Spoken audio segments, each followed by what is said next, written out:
எங்களது பொதுச் செயலாளர் எடப்பாடியார் அவர்கள் அதிமுக ஆட்சி அமைந்தவுடன் செய்யக்கூடிய ஒரு சில வாக்குறுதிகளை அளித்திருக்கின்றார்.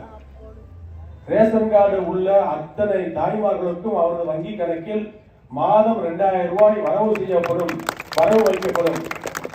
1000 ரூபாய் தருவதாக சொன்ன திமுக கடைசி வரை இழுத்தடித்து முதல் ஒரு 10 பேருக்கு, அடுத்து ஒரு 2 வருஷம் 10 பேருக்கு, இப்படி குறைச்சு கடைசியா இந்த வருஷம் ஒரு 3/4 பேர் கொடுத்திருக்காங்க. அது முழுசா கொடுக்கல. முதல் ஆண்டிலேயும் அத்தனை பேர்களுக்கும் ரேஷன் கார்டு உள்ள குடும்ப தலைவர்களுக்கு குலவழக்கத்திற்கு அடிப்படையில் 2000 ரூபாய் அவருடைய வங்கி கணக்கில் மாதம் அதில் பணம் ஏறிடும். அற்புதமான திட்டத்தை அறிவித்திருக்கின்றார்.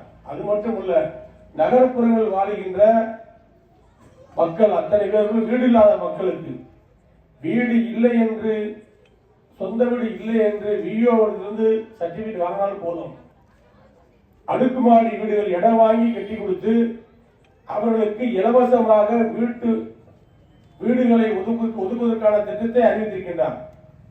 நிச்சயமாக வீடு இல்லாமல் இருக்க வேண்டும். அவர்களுக்கு வாடகை வீட்டில் இருக்கிறவர்கள் நீங்கள் சொந்த வீட்டில் இருக்கலாம். அந்த அளவுக்கு ஒரு சூழ்நிலையை உருவாக்கக்கூடிய அரசாக எடப்பாடி அரசு அமையும்.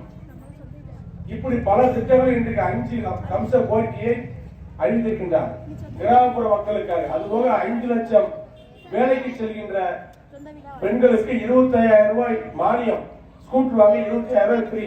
ஏற்கனவே அதிமுக ஆட்சியில எடப்பாடி ஆட்சியில கொடுத்தோம். இப்ப நிப்பாட்டாங்க. தாலிக்கு தங்கத்தை எல்லாத்தையுமே திரும்ப எடப்பாடியை கொண்டு வர போறாங்க. அங்க அற்புதமான திட்டங்களை கொண்டு வந்து இதற்கெல்லாம் பணம் வேண்டும் சொன்னால் மத்திய அரசியல அணுகுமுறையோடு இருக்கக்கூடிய அணுகக்கூடிய ஒரு நல்ல ஆட்சி வேண்டும். தமிழ்நாட்டில் நரேந்திர மோடி பிரதமர் அவர்கள் மத்தியிலே பேசப்படக்கூடிய ஆதரிக்கக்கூடிய ஒரு ஆட்சி என்று சொன்னால் அதிமுக ஆட்சி தான். அப்படி அதிமுக ஆட்சி வரும் நேரத்தில் தான் மத்திய அரசிலிருந்து நிதிகளை பெற்று இது போன்ற திட்டங்களை நிறைவேற்ற முடியும். ஆகவே நல்ல திட்டங்கள் நாட்டு மக்களுக்கு கிடைப்பதற்கு இரட்டை சின்னத்தில் வாக்களிங்கள். நான் சிவகாசி பகுதியிலே உங்கள் வீட்டு பிள்ளையாக என்றைக்கும் நான் பாடுபடுவேன்.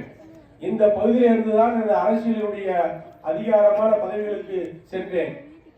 இங்கே பகுதியிலிருந்துதான் நான் நகராட்சி கவுன்சிலர், வைஸ் சேர்மன், சட்டமன்ற அப்படி பதவிகளுக்கு சென்று சட்டமன்ற உறுப்பினர் பதவி, மாவட்ட கழக செயலாளர் பதவி, அமைச்சர் பதவி போன்ற பதவிகள் அடைத்து நான் அமைச்சராக இருந்த காலத்தில் இந்த பகுதிகளுக்கெல்லாம் தாமிரபரணி தண்ணீரை கொண்டு வந்தது அதிமுக ஆட்சி. கேட்டியார் பாலாஜி நான் தான்.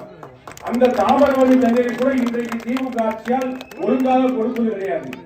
எடப்பாடியார் இடத்தில் முதலமைச்சராக எடப்பாடி இருக்கின்ற பொழுது கொண்டாநகர் கூட்டுக்குடி திட்டம் என்ற திட்டத்தை தாமிரபரணியிலிருந்து 530 கோடி ரூபாய்க்கு கொண்டு வந்து எல்லா தெருக்களிலும் பைப், இன்னைக்கு வரைக்கும் பைப் பதிக்கிறாங்க.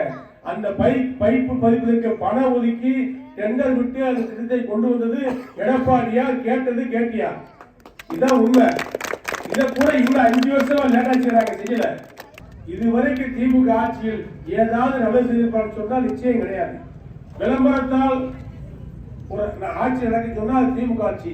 ஆக அப்படிப்பட்ட ஆட்சியை வீட்டுக்கு அனுப்பும்படி நம்முடைய புரட்சித் தலைவர் எம்ஜிஆருடைய 14 விழாவை சமர்ப்பித்து எங்களுக்கு இரட்டை சின்னத்தில் வாக்களித்து அதிமுக வெற்றி வரைக்கிறீர்கள். சிவகாசி தொகுதி சொன்னாலே இது அதிமுக கோட்டை. சிவகாசியில் அதிமுக வெற்றி வருகின்ற நேரத்தில் ஆட்சியில் அதிமுக உறுதியாக அமைக்கும். அந்த அளவுக்கு ஒரு வலுவான வல்லமையான தெம்பான தொகுதி சிவகாசி தொகுதி. இந்த தொகுதியினுடைய வாக்காளர் பெருமக்களை கேட்டுக்கொள்கிறேன். நான் உங்கள் வீட்டு பிள்ளை, உங்களின் ஒருவன். நீங்கள் கூப்பிட்ட ஊர்களுக்கு ஓடி வரக்கூடியவன், உங்கள் சகோதரன், உங்கள் வீட்டு பிள்ளையாக இருந்த உங்கள் பிரச்சனைகளை அணுகக்கூடியவன். ஆகவே அதிமுக வாக்களிங்கள், ரெட்டலைக்கு வாக்களிங்கள். சிவகாசி சட்டமன்ற உறுப்பினராக அதிமுகவை வெற்றி பெற செய்யும் என்று கேட்டுக்கொண்டு நன்றியோடு விடைபெறுகின்றேன். நன்றி, வணக்கம்.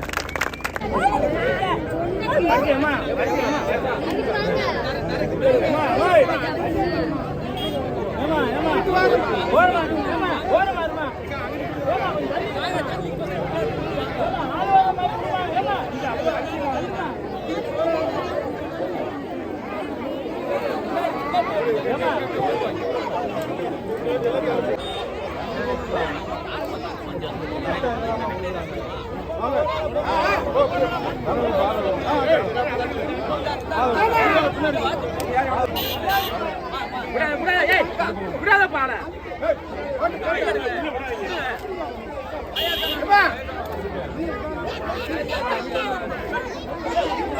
எல்லாத்துக்கும் இருக்கு.